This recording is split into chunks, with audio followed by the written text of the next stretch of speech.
People can drive you nuts. People can be a lifesaver. As we get older, people can start to drive us a little nuts.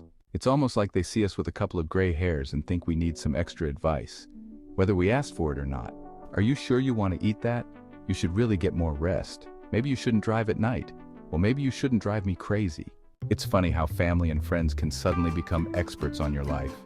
You've been taking care of yourself just fine for the past 70 years, but now they want to chime in on everything from how you should spend your time to how much salt you're putting on your food. I mean, I know they mean well, but if one more person asked me if I've considered downsizing, I might downsize them right out of my house. But here's the thing. Sometimes those same people can be lifesavers. Yeah, the ones who drive you up the wall might also be the ones who make sure you don't fall off the ladder when you're trying to clean out the gutters by yourself. Not that any of us would ever do that. As much as we value our independence every now and then, it's kind of nice to have someone around who can lend a hand, even if it comes with a side of unsolicited advice. Now, on the flip side, let's talk about what happens when you start to open up a little, get out there, and mingle.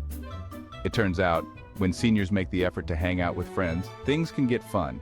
Sure, it might take a minute to shake off the "I'd rather stay home and watch my shows" vibe, but once you do, it's like rediscovering a groove you didn't know you still had. There's something about catching up with old pals or making new ones that can turn an ordinary day into something a little more special. Whether it's a weekly game of cards, a stroll around the neighborhood, or just meeting up for coffee, those moments of connection have a way of reminding us that we're not just getting older. We're still living and laughing and maybe even dancing if the knees allow it.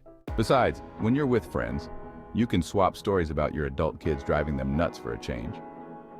It's therapeutic.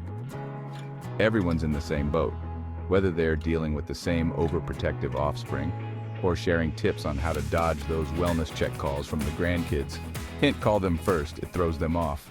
So yeah, people can drive you a little crazy, but they can also be the ones who keep you from going stir crazy. The trick is knowing when to appreciate the help and when to politely but firmly tell them to take a step back.